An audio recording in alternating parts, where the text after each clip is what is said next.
Dok, apa sih pengertian dari sirosis itu? Oke, nah jadi sirosis hati adalah suatu kondisi kronis yang ditandai oleh adanya penggantian dari jaringan hati yang sehat dengan jaringan parut atau fibrosis. Jaringan parut ini menghalangi aliran darah normal melalui hati dan mengganggu fungsi hati secara keseluruhan.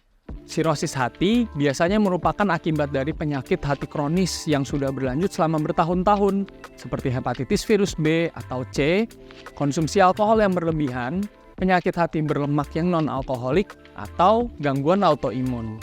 Bagaimana dengan gejalanya, Dok? Gejala sirosis hati itu dapat bervariasi, tergantung pada tingkat keparahan kondisinya. Beberapa gejala umum yang mungkin muncul meliputi di kulit dan mata yang berwarna kuning, kelelahan dan kelemahan yang berlebihan, penurunan nafsu makan dan adanya penurunan berat badan, kemudian bisa BAB dan muntah yang berdarah, pembengkakan pada kaki dan perut yang disebut dengan asites, kemudian bisa mudah berdarah dan memar di seluruh tubuh.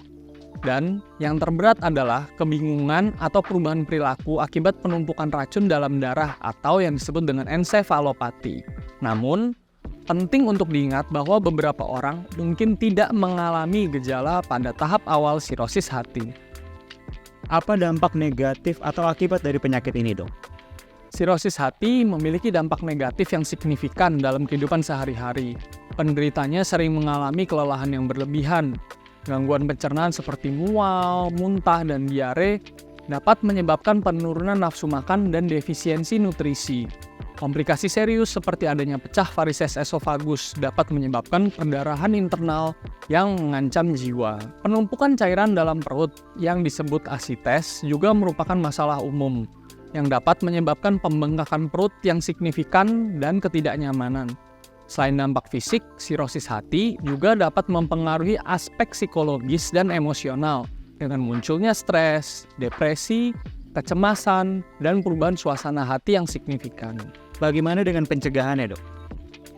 Meskipun tidak semua kasus sirosis hati dapat dicegah, tapi ada beberapa langkah yang dapat dilakukan untuk mengurangi risiko terjadinya kondisi ini. Yang pertama, jaga pola makan sehat dengan mengkonsumsi makanan bergizi dan seimbang, serta menghindari makanan tinggi lemak dan juga minuman beralkohol. Kemudian lakukan vaksinasi hepatitis B dan C untuk melindungi diri Anda dari tertularnya infeksi virus tersebut.